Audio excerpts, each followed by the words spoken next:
Assalamualaikum warahmatullahi wabarakatuh. Kami dari kelompok 12 ingin mempresentasikan sebuah materi yang berjudul Ekonomi Politik Neoklasik. Sebelum lanjut pembahasannya, kami berjumlah dua orang. Yang pertama Muhammad Adian Saramadan, yang kedua ada Muhammad Amar Al-Absor. Ini ada latar belakang, yaitu ekonomi politik neoklasik munculnya pada akhir abad ke-19 sebagai perkembangan dan kritik terhadap teori ekonomi klasik, teori klasik seperti milik Adam Smith, David Ricardo, dan John Stuart, menekankan pentingnya produksi tenaga kerja dan biaya sebagai dasar nilai suatu barang. Namun teori tersebut nilai belum bisa menjelaskan secara rinci bagaimana keputusan individu mempengaruhi harga dan pasar. Selanjutnya ada munculnya aliran neoklasik, yaitu jadi munculnya aliran neoklasik itu secara sederhananya dibedakan atas dua generasi, yaitu generasi pertama dan generasi kedua. Pakar ekonomi neoklasik generasi pertama banyak perbaikan teori-teori ekonomi klasik,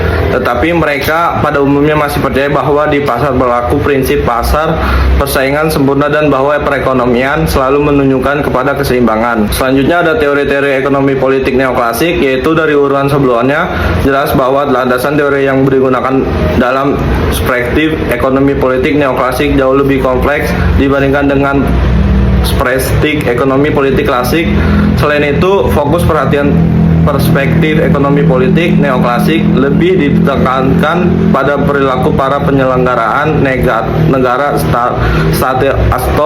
atau aktor dari kalangan masyarakat, baik dalam proses pengambilan kebijaksanaan publik maupun dalam implementasi kebijaksanaan itu sendiri. Nah, selanjutnya ada contoh-contoh teori ekonomi neoklasik. Yang pertama itu ada teori pilihan rasional, yang kedua itu ada teori negara minimal, yang terakhir itu ada teori pasar bebas. Selanjutnya ada rujuk kembali ekonomi dengan politik, yaitu ada perbedaan antara pakar-pakar ekonomi klasik dan ekonomi neoklasik dengan pakar-pakar ekonomi politik neoklasik.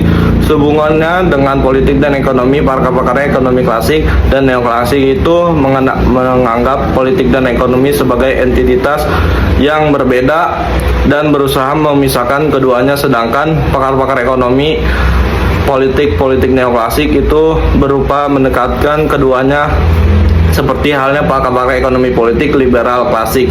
Pakar-pakar ekonomi politik neoklasik menganggap ekonomi sebagai satu sistem yang terpisah dari politik, meskipun begitu mereka percaya pada realitas dan pentingnya fenomena.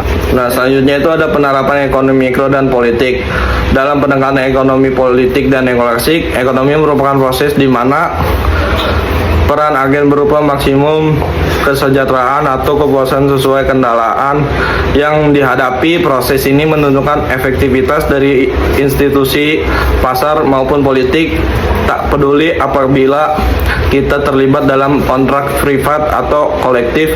Tujuannya sama, yaitu untuk mencapai peringkat kepuasan paling tinggi, dan demikian akhir dari tindakan politik dan aksi pasar tindakan berbeda. Keduanya melakukan ekonomisasi. Ya, selanjutnya contoh-contoh penerapan ekonomi mikro. Ekonomi mikro membahas perilaku individu rumah tangga dan perusahaan dalam pengambilan keputusan ekonomi. Contohnya, seorang pedagang menaikkan harga gorengan karena harga minyak goreng naik. Ia menyesuaikan harga agar tetap untung. Ini adalah penerapan teori permintaan dan penawaran dalam ekonomi mikro. Selanjutnya, penerapan politik. Politik berkaitan dengan cara pemerintahan membuat keputusan dan kebijakan untuk masyarakat.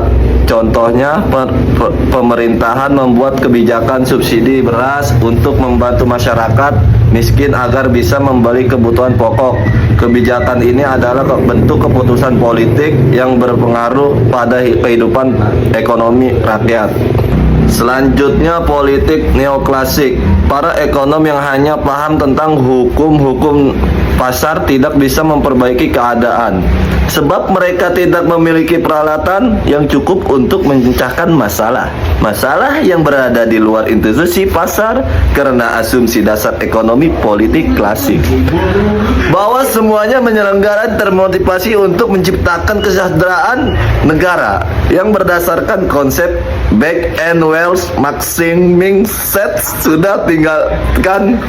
Berarti diperlukan alternatif lain untuk menjelaskan Fenomena yang terjadi dalam konteks inilah ekonomi politik neoklasik muncul. Power shaking Plantation. Sebelum membahas lebih jauh, perlu dijelaskan bahwa semua konsep tentang kekuasaan ada hubungan dilihat secara jelas oleh agen, artinya si agen atau politik tadi secara sadar mengejar kepentingannya, maka ia secara jelas oleh agen, artinya si agen atau politik tadi secara sadar mengejar kepentingannya, maka ia sebut keinginan, wants, kesukaannya, atau frekuensi atau tujuan, goals. Akan tetapi jika si agen tidak sadar akan apa yang diinginkannya, maka ia disebut kepentingan interest. Ya, selanjutnya varian ketiga dari pendekatan terpusat ke negara adalah model analisis negara pemangsa predator state yang menjadi fokus perhatian dalam analisis pendekatan negara.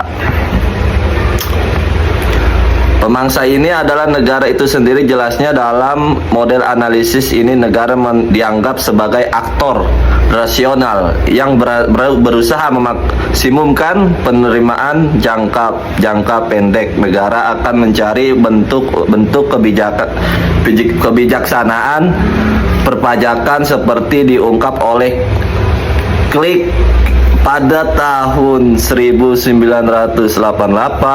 Negara predator yang bertindak rasional untuk memperkekuasaan mau menjalankan strategi pembangunan secara ekonomi. Selanjutnya, kesimpulan.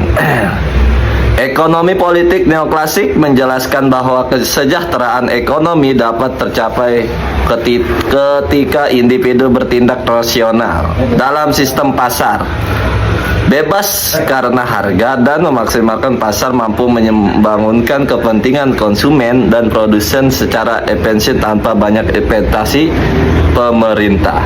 Sekian dari kelompok 12. Billahi taufiq wal hidayah. Wassalamualaikum warahmatullahi wabarakatuh.